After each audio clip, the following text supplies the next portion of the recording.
Hello friends. बहुत सारे लोग ये सवाल पूछते हैं कि शॉर्ट टर्म के लिए पैसा इन्वेस्ट करना है जैसे 6 मंथ्स 1 ईयर और मैक्सिमम अप टू 3 ईयर्स, तो कहाँ इन्वेस्ट किया जाए। आइए क्विकली देखते हैं शॉर्ट टर्म के लिए पैसा कहाँ पार कर सकते हैं। यदि आपका टाइमलाइन 6 मंथ्स या फिर मैक्सिमम 2 ईयर्स है तो ये सारे ऑप्शंस आपके लिए हो सकते हैं। सबसे पहला ऑप्शन है एफडी।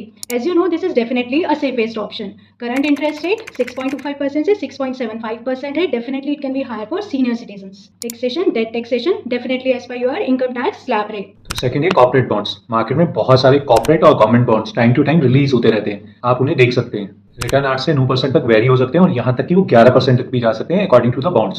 सेफ्टी, जहां पर सेफ्टी का सवाल है, आप प्लीज ट्रिपल ए और डबल ए रेटिंग बॉन्ड्स ही लीजिए which are much safer. Taxation की बात करें तो यहाँ पे डेट का टैक्सेशन लागू रहेगा which means as per your income tax slab rate. तीसरा ऑप्शन है debt funds. Debt funds are also investing your money into bonds like government bonds and corporate bonds. तो आपको यदि लगता है कि आप अपना बॉन्ड सिलेक्शन खुद से नहीं कर सकते हैं तो आप डेफिनेटली डेट फंड्स के थ्रू बॉन्ड्स में इन्वेस्ट कर सकते हैं। यहाँ पर रिटर्न्स होंगे 7 to 9%। टैक्सेशन, डेट टैक्सेशन और डेफिनेटली काफी सेफ है। फोर्थ है आपका आर्बिट्राज फंड। अगर आप इसको टैक्स कैटेगरी वाइज देखेंगे तो ये आपका इक्विटी टैक्स कैटेगरी में आएगा, इसीलिए अगर आप टैक्स वाइज देखें तो टैक्स पॉइंट ऑफ व्यू से ये बहुत बेनिफिशियल है compare to the debt fund. तो आर्बिट्राज फंड किस तरह से काम करते हैं उसके लिए हमने एक सेपरेट वीडियो बनाया हुआ है, तो डिटेल के लिए आप उसे रेफर कर सकते हैं। तो इन शॉर्ट, आर्बिट्राज फंड में फंड मैनेजर कैश मार्केट और फ्यूचर मार्केट का जो प्राइस डिफरेंस है उसकी यूटिलिटी को यूज करके प्रॉफिट अर्न करता है। ये तो सिंपल है, जैसे आपने चांदनी चौक से माल खरीदा और वहां पर लाजपत राय मार्केट में सेल कर दिया और वो जो प्राइस डिफरेंस आया उसमें आपने प्रॉफिट अर्न कर लिया। यहाँ पर रिटर्न 6 से 7% का रहेगा। तो आर्बिट्राज फंड इक्विटी टैक्सेशन में सबसे सेफेस्ट टूल है, तो इसलिए जिन्होंने बड़ा पैसा पार करना है और टैक्स स्लैब उनका डेट में बहुत ज्यादा लगता है उसके लिए सबसे अच्छा टूल है। आपका टाइमलाइन यदि अप टू 3 ईयर्स है तो आप थोड़ा एक्सपोजर इक्विटी में डेफिनेटली ले सकते हैं। तो आइए देखते हैं आपके पास क्या क्या ऑप्शंस हो सकते हैं। पहला है conservative hybrid fund. Basically it is a debt category of fund and SEBI rules के अकॉर्डिंगली मिनिमम 75% एक्सपोजर डेट में और 25% एक्सपोजर ही इक्विटी में जा सकता है। यहाँ पर रिटर्न्स आप 9 से 11% तक एक्सपेक्ट कर सकते हैं और टैक्सेशन डेफिनेटली और डेट टैक्सेशन एप्लीकेबल होगा।